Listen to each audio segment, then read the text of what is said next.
Dudi, who is Israeli as well as Irish, and the senior wardens community is going to give a short drasha, something of an interpretation of what we've seen here, but also touching upon more directly what's happening.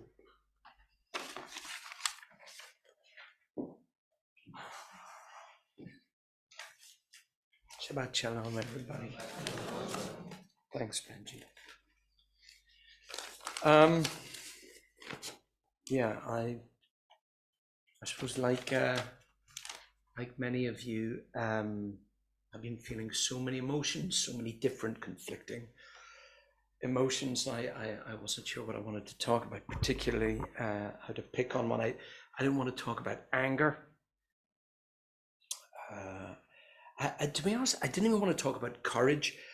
I don't want to think about the courage of children hiding from murderers. You could talk about fear. I think we are all feeling it.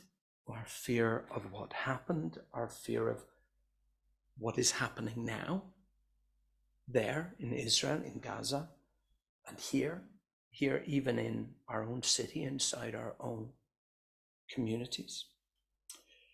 I absolutely don't want to talk about evil. I think we all knew that. We know it when we see it. It doesn't need to be explained to us. And I don't even want to talk about love. It's quite hard to talk about love without thinking about all those who have lost the ones they loved right now and are losing them. And if I spoke about love, I'd also have to speak about that deep, deep sadness that I feel we are all feeling. So I want to talk about creation. I want to talk about the Parsha. And I think so many wonderful things have already been said, and many things I want to touch on.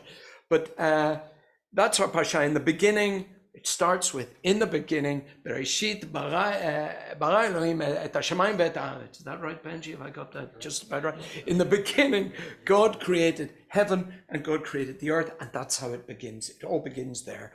God creates some light to work by and some light to rest by, and then God creates earth and sea, grass and trees, which themselves create fruit, the fish and the fowl, and he tells them to go forth and multiply, to make some creation of their own.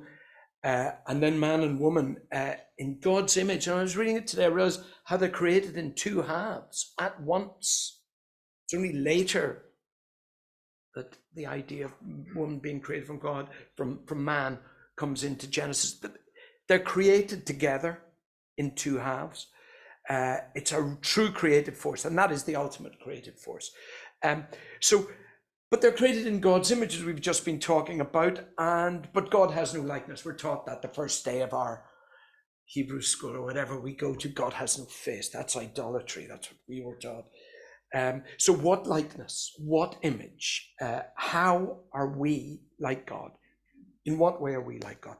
And for me, God's image, as Sebastian said, is that creative thing. That is that creative urge, that God stuff, as Ben said, that's, I think that's what it is. If we are like God in any way, I think that is it. We all have that urge, that need to create. From the youngest age, we build blocks and we draw pictures. And then as we grow, we create friendships. We create lives for ourselves. We build homes. We build professions, relationships, families, which has got to be the ultimate act of hope and creation, to have children, or even to not have children, but to decide to continue. That is a creative act in and of itself. We build bridges. We even build bridges sometimes. Some are stronger than others. And we make messes. We build messes. We create messes. We make mistakes. As you said, just as God does, we make mistakes. But creativity, that's the link we have. If there's a God spark in us, it's that drive to create.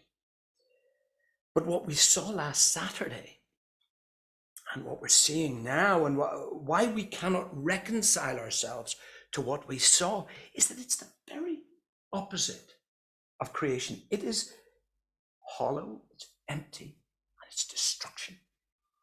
And that has to be the inverse of God, doesn't it? That's the opposite. That's the other face. Now, the creative act is hopeful. It creates, even though we have almost certain knowledge that we will fail in our creation, in what we're trying to build. A creation of Israel was an act of desperate hope. It was the hope that out of millennia of destruction and the ultimate nihilistic threat to our existence, we could build the most hopeful thing of all, a home.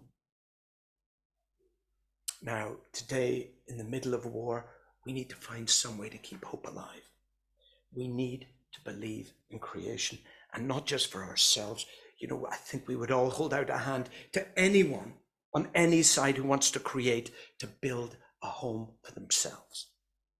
Because we're not so blind or stupid as to assume that we're the only ones who want to create something, that everybody doesn't want to create something that's beautiful and hopeful than the land that those deceived and soul-sick extremists are trying to destroy. Now, as we use every ounce of our energy to protect and restore the land and the people and the spirit of Israel, we can't forget that we have our own share of the soul-sick and the deceived. We're not angels. We're not perfect. And none of us are so pure. I mean, God learned that the hard way. And in that way, we're like God too. God despaired of us. He flooded us. But he repented.